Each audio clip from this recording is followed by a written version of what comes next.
कस के करनी। चुनाव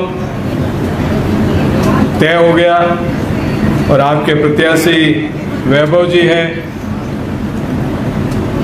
और वैभव जी गहलोत साहब के पुत्र हैं, तो परिवार और खानदान में तो कुछ देखने की जरूरत है नहीं, क्योंकि कहीं भी हम जाएं तो प्रत्याशी देखा जाता है किस कहां से आते हैं, कैसे हैं, कौन हैं।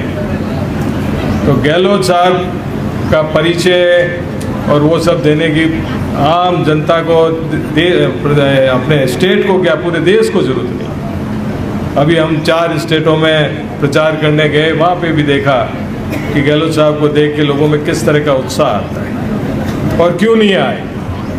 सरकार की 3 बार मुखिया रहते हुए गहलोत साहब ने आम आदमी की, गरीब की, दीन दुखियों की सेवा की, हर तरह की योजनाएं दी। हम पहली बार विधायक बने 98 में, जब मुख्यमंत्री बने थे गहलोत साहब। उस समय का अकाल रात प्रबंधन कोई भूल नहीं सकता।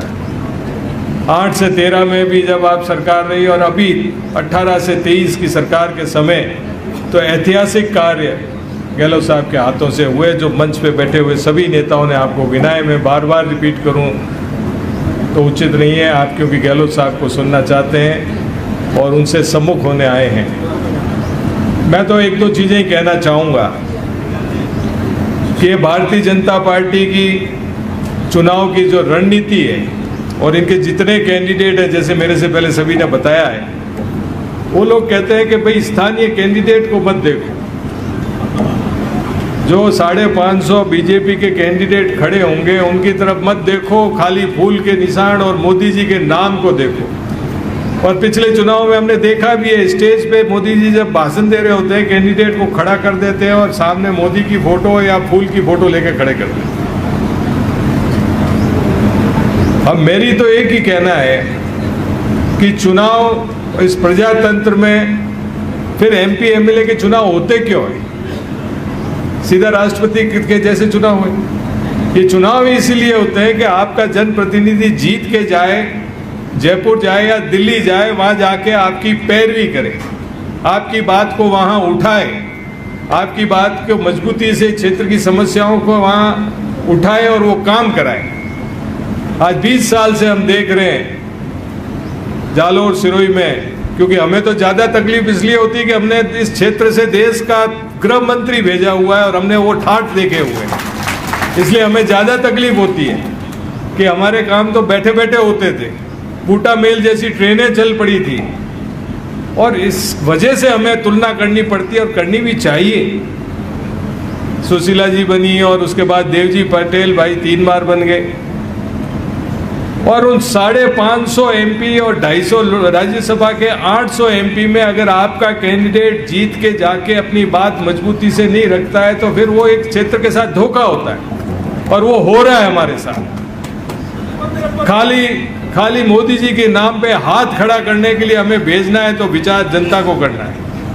हाथ खड़े तो कहीं भी किए जा सकते हैं। आप लोगों को ये जनता को समझाने की जरूरत है, ये चीज़ को हमें मजबूती से पेश करने की जरूरत है।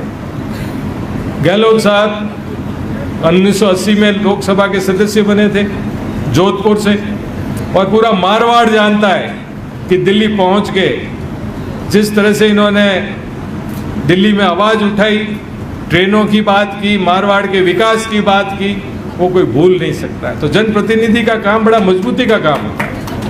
हार जीत होती रहती है। संयम जी बैठे हैं, इन्होंने सिरोही की आवाज़ उठाई तो पूरा राजस्थान जानता था कि संयम जी ने उठाई थी या सुखराम जी ने उठाई थी, सभी लोग उसकी तारीफ करते थे। इसलिए जनप्रतिनिधि की कमजोरी नहीं होनी चाहिए, और मेरा आपसे यही अनुरोध है कि इस चुनाव को भूल जाइए आप। लोग कहेंगे आपको आके, मैं सुन रहा हूँ कई बार भाषण इधर उधर के, अलग अलग लोकसभा क्षेत्र के, क्या आपने भूल जाओ विकास कहीं हुए।